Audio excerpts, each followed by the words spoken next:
बारिश। बारिश कुछ लोगों को पसंद भी होती है, कुछ लोगों को नहीं होती।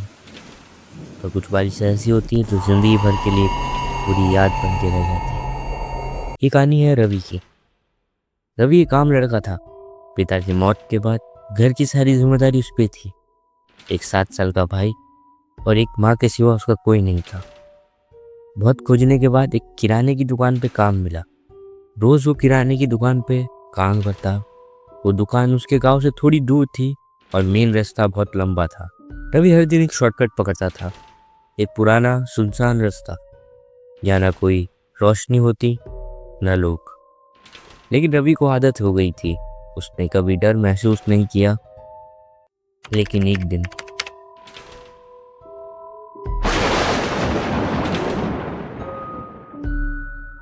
मौसम कुछ अलग ही था। सुबह से बारिश रुक ही नहीं रही थी। तेज बिजली, जोर जोर से गिरती बूंदे। ऐसा लग रहा था जैसे आसमान खुद रो रहा हो। उस दिन रवि परेशान था, क्योंकि उसको घर जल्दी आना था और घर का सामान भी खत्म हो चुका था। को 10 बजे के करीब बारिश थोड़ी धीमी हुई। रवि ने छाता उठाया और निकल गया। उसने सोचा शॉर्टकट लूंगा, वरना बहुत देर हो जाएगी।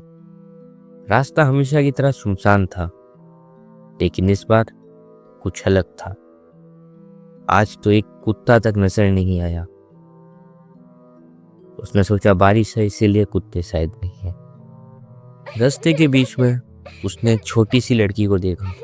बारिश में भीग रही थी, कपड़े पुराने से थे और रवि ने आवाज लगाई, ओ सुनो, ऐसे मत भीगो, बीमार हो जाओगी, घर चली जाओ।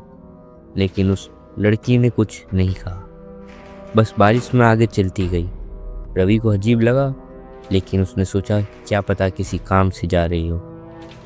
थोड़ा आगे बढ़ा तो एक दूसरी लड़की दिखी। इस बार थोड़ी बड़ी, लेकिन बिल्कुल वैसी ही। सेम कपड़े, सेम भीगी आंखें। रवि ने कहा, तुम्हारी छोटी बहन आगे जा रही है। लेकिन वो कुछ नहीं बोली, सीधा उसके पास से गुजरी बिना कुछ कहे। रवि को थोड़ा अजीब लगा, लेकिन अब गाँव बस कुछ दूर ही था। अब रास्ता एकदम सुनसान हो चुका था। गांव भली थोड़ी ही दूरी में था, पर अब सिर्फ तेज बारिश के अलावा कुछ दिख नहीं रहा था रास्ते के। रवि कैसे न कैसे करके वो आगे बढ़ता गया। आगे थोड़ी दूरी में जब रास्ता खत्म होने वाला था, तब इस बार 20 से 25 साल के करीब एक छाता लिए लड़की खड़ी थी। बारिश तेज थी, चेहरा धुंधला धुंधला सा दिख रहा था। रवि का दिल जोरों से धड़कने लगा।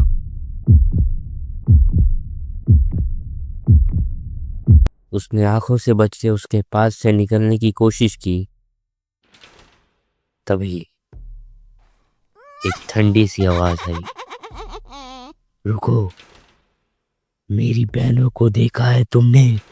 रवि का गला सूख गया। उसने कुछ नहीं कहा। उसको समझ में आ गया था कि वो एक बड़ी मुसीबत में घुसता जा रहा है। बस तेजी से चलने लगा, लेकिन उसके कदमों के साथ कोई और भी कदम सुनाई देने लगे। उसने पलट के देखा नहीं, बस चलता गया। तभी किसी ने उसका हाथ पकड़ लिया। वो हाथ बर्फ जैसा ठंडा था, जैसे जिंदा इंसान का नहीं हो सकता। रवि हिल नहीं पाया। लड़की ने दोबारा पूछा, क्या तुमने उन्हें देखा? रवि कुछ नहीं बोल पाया। उसकी आवाज गले में अटक गई। और तभी एक जोर का झटका लगा। किसी ने उसके पीछे से खींच लिया। सिर किसी पत्थर से टकरा गया और सब कुछ अंधेरा हो गया। जब रवि होश में आया, वो अपने घर में था। सर पे पट्टियां बंधी हुई थी। माँ बाजू में बैठी थी। उसने जो कुछ हुआ सब बताया और माँ ने बस इतना कहा, बेटा, जिस रास्ते से तू गुजरा वहाँ बारिश के दिन कोई नहीं जाता, क्योंकि कुछ साल पहले वहाँ 3 बहनें हमारे ही गांव के लोगों ने मार दी थी।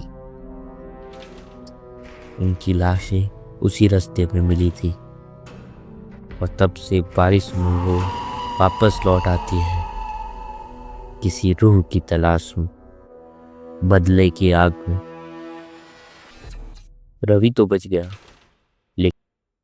लेकिन उस रास्ते पे अब भी उनकी तस्वीरें बारिश की हर बूंदों में दिखाई देती है। तभी तो उस रास्ते का नाम पड़ गया आखिरी बारिश। वैसे तुम लोग अगर उस रास्ते से जाते हो तुम लोग क्या करते हैं, ये तुम लोग मुझे बता सकते हो कमेंट्स में। और चैनल को सब्सक्राइब कर देना, वीडियो को लाइक कर देना। मैं तुम लोग से मिलता हूँ अगली कोई हॉरर स्टोरी में। ध्यान से, हर बारिश